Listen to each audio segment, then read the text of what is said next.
Genèse chapitre 3, verset 1.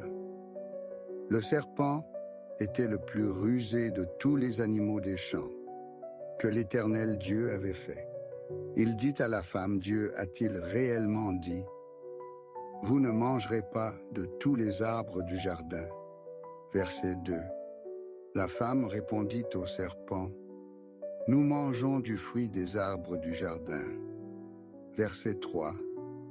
Mais quant au fruit de l'arbre qui est au milieu du jardin, Dieu a dit, « Vous n'en mangerez point, et vous n'y toucherez point, de peur que vous ne mouriez. » Verset 4. Alors le serpent dit à la femme, « Vous ne mourrez point. » Verset 5. Mais Dieu sait que, le jour où vous en mangerez, vos yeux s'ouvriront, et que vous serez comme des dieux, connaissant le bien et le mal. Verset 6. La femme vit que l'arbre était bon à manger et agréable à la vue, et qu'il était précieux pour ouvrir l'intelligence. Elle prit de son fruit, et en mangea. Elle en donna aussi à son mari, qui était auprès d'elle, et il en mangea. Verset 7. Les yeux de l'un et de l'autre s'ouvrirent. Ils connurent qu'ils étaient nus, et ayant cousu des feuilles de figuier, ils s'en firent des ceintures. Verset 8.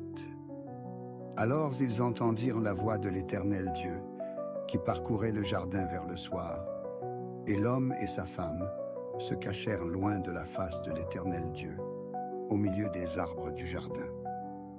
Verset 9.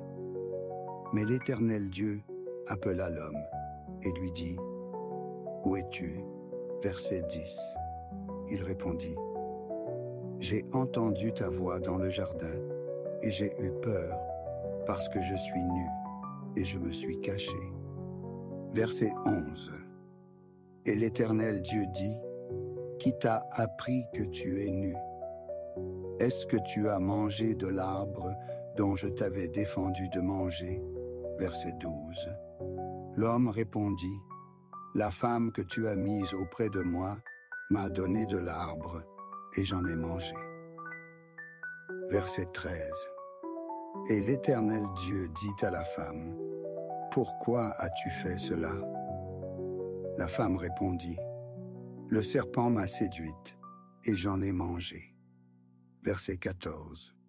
L'Éternel Dieu dit au serpent, « Puisque tu as fait cela, tu seras maudit entre tout le bétail et entre tous les animaux des champs. Tu marcheras sur ton ventre, et tu mangeras de la poussière tous les jours de ta vie. » Verset 15. Je mettrai inimitié entre toi et la femme, entre ta postérité et sa postérité. Celle-ci t'écrasera la tête, et tu lui blesseras le talon. Verset 16. Il dit à la femme, « J'augmenterai la souffrance de tes grossesses, tu enfanteras avec douleur, et tes désirs se porteront vers ton mari, mais il dominera sur toi. » Verset 17. Il dit à l'homme, « Puisque tu as écouté la voix de ta femme, et que tu as mangé de l'arbre au sujet duquel je t'avais donné cet ordre, tu n'en mangeras point, le sol sera maudit à cause de toi. C'est à force de peine que tu en tireras ta nourriture tous les jours de ta vie. » Verset 18. Il te produira des épines et des ronces, et tu mangeras de l'herbe des champs. Verset 19. C'est à la sueur de ton visage que tu mangeras du pain, jusqu'à ce que tu retournes dans la terre, d'où tu as été pris, car tu es poussière, et tu retourneras dans la poussière. Verset 20. Adam donna à sa femme le nom d'Ève, car elle a été la mère de tous les vivants. Versets 21. L'Éternel Dieu fit à Adam et à sa femme des habits de peau, et il les en revêtit. Verset 22. L'Éternel Dieu dit, « Voici, l'homme est devenu comme l'un de nous, pour la connaissance du bien et du mal. Empêchons-le maintenant d'avancer sa main, de prendre de l'arbre de vie, d'en manger et de vivre éternellement. Verset 23.